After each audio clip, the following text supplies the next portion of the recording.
Hey everyone, and welcome back to another Overwatch video. In this match, I'm going to be playing as Pharah and Junkrat.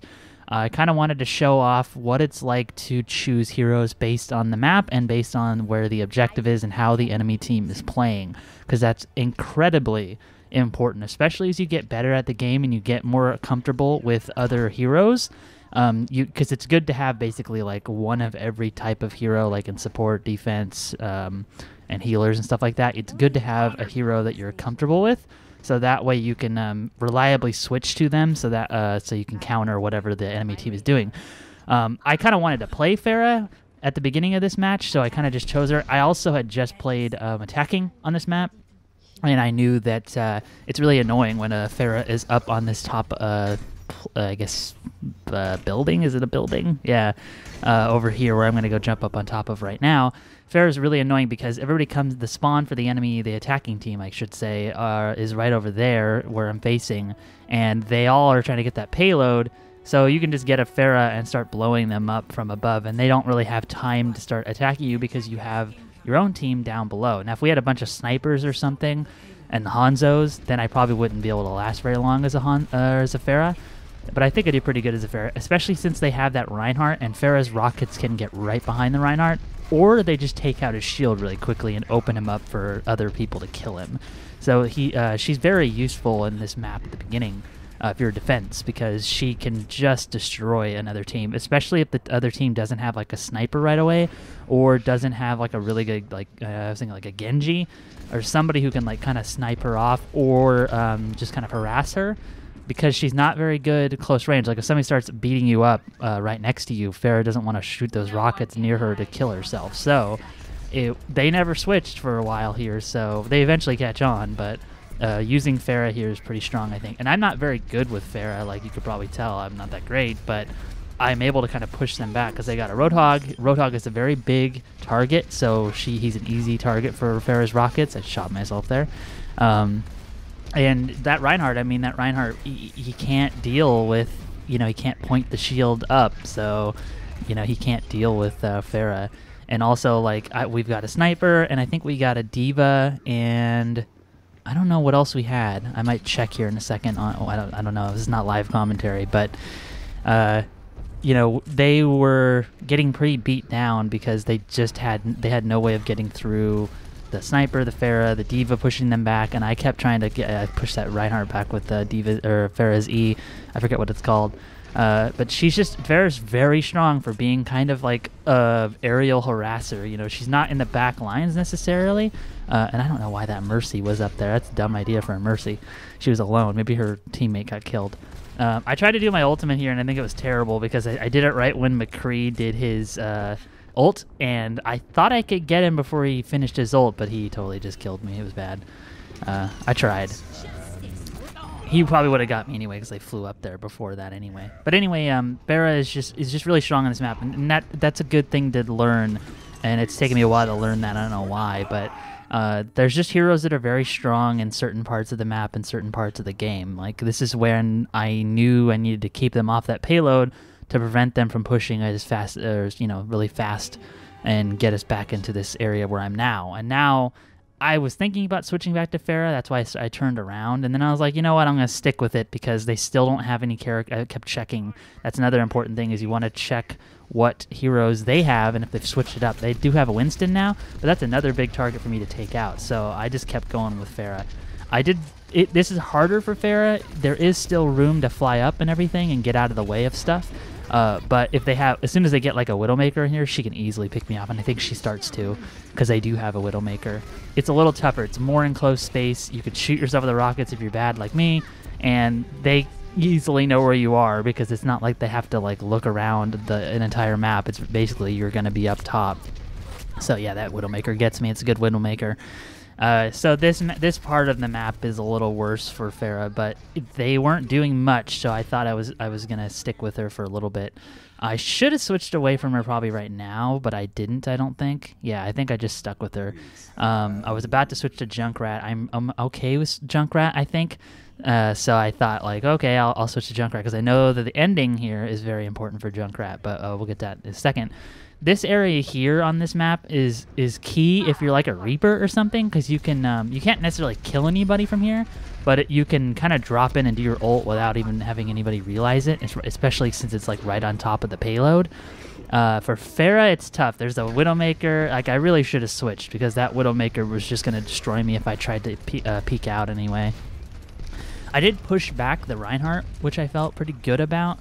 That D.Va, we had a really good D.Va in this match too. Like, that D.Va stayed alive, and she was harassing, and she was sticking up there in the front, and I think she was getting healed by, I don't know what healer we had. It was maybe a Mercy or something. Maybe we didn't even have a healer. I don't know.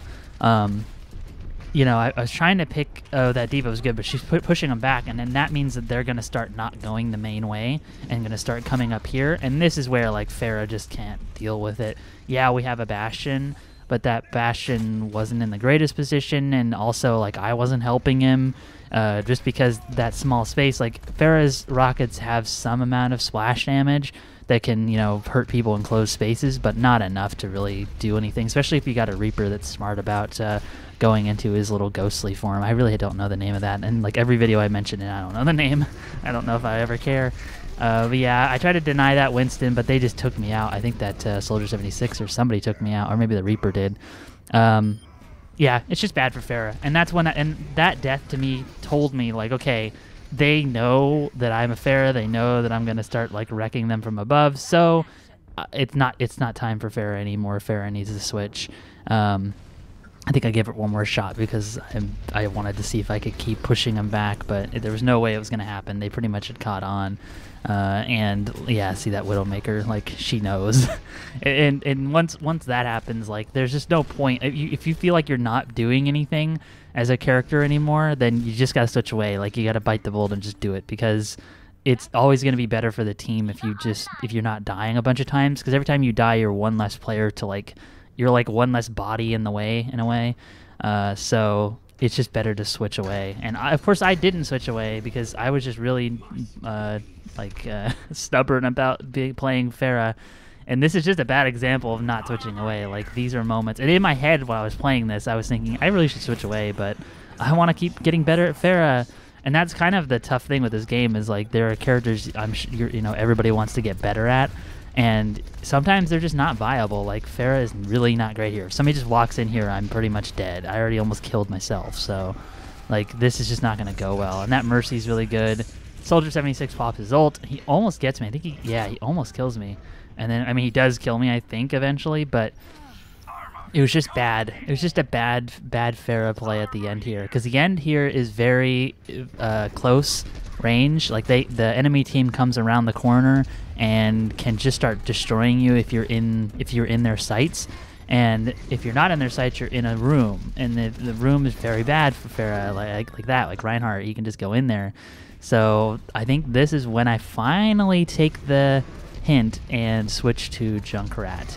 And Junkrat is very strong because he can take advantage of all the things I just said. Like, he can take advantage of small rooms because he is annoying. He can put down mines. He can put down his traps. And he can just rain random grenades all around this area with the payload and mostly hit people, or at least harass them away from it. And they had a Winston here, and Winston's pretty annoying, but he's such a giant target that I can really do some, like, serious damage to him as Junkrat. And their Soldier 76 was pretty good, and he can easily take out, like, a Junkrat if he gets a beat on him, but he wasn't very good. Also, Junkrat, you want to be moving a lot, also because of that Widowmaker, but, like, Widowmakers can't really touch Junkrat unless they just kind of get lucky on it, or you're just standing still. And I knew that Reaper was going to have his ult probably soon, so I was trying to stick away from him because, you know, Junkrat is such a... He has the range to kind of be able to hide around places. Like, if you're like a melee... If you were like Tracer, it's tougher to deal with this situation. Tracer would be bad here, I would say. Like, if you're really good with Tracer, you might be able to... And if the team composition, the enemy team composition was right, even your own was right, you might be able to do something. But they had a Mercy, they had a Soldier 76, I think they had a McCree. Like, it was just, you needed, and then Winston, like, you needed somebody to just keep pushing them back, not somebody to go in behind them and pick them off. That's what Tracer does, and she wouldn't be useful here. And we had a really good D.Va that was staying alive. Like, I think if that D.Va died, they would have been able to push forward, and we would have probably done really badly. But she did really good, and she was keeping them back. See, like, she didn't necessarily kill anybody there, but she kept them off. Like, nobody wanted to go walk up to that because D.Va's ultimate has a big range. And, like, even I think later I do a Riptire, which is my ultimate, which is also in a big explosion. I don't hit anybody, but the noise and, like, just seeing it, like, freaks people out, and they don't want to get near that point. So even though the game does kind of reward, like, getting sweet kills and you know, doing objective kills, sometimes it's enough to just get people away, like, because you know that, like, if you're the other side of that on the enemy team and you see a Riptire or hear one, you're not gonna go up there on that point because you know you're just gonna get destroyed. So yeah, I think I could totally get denied here, but whatever. Like, I pushed him back. Look at that Soldier 76. He's like, I'm not going out there, and he had to get his ult too. So, like, it's very important. Yeah, there's die. I somehow missed. Oh, I think he killed them. That Junkrat killed him. We had a really good other Junkrat too. 2 Junkrats is totally fine. Like, I think that's another thing too that people get kind of mad about weirdly, is like, oh, you don't have 2 of the same hero. Like, you can totally have 2 of the same hero as long as they're, you know, they're playing well and they're useful.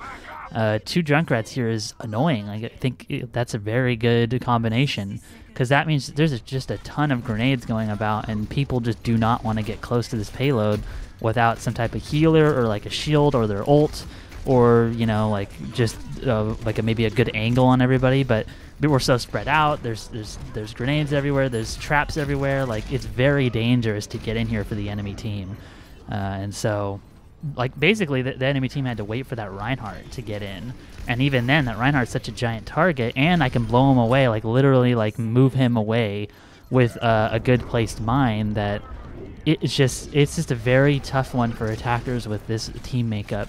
I don't know what they could have done. I mean, they had that Winston. That was a bad trap placement.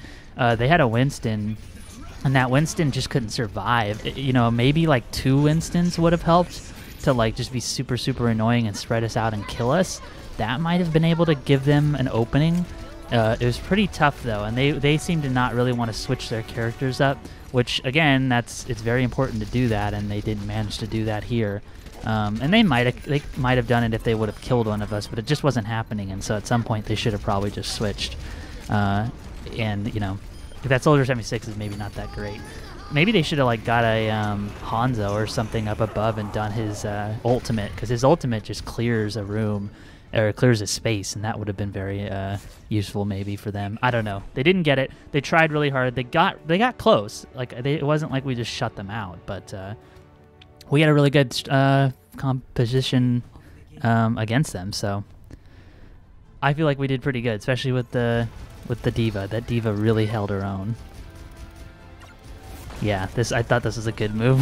That was just pretty good. D.Va's super annoying when she's not even in her tank, so whatever. D.Va's good.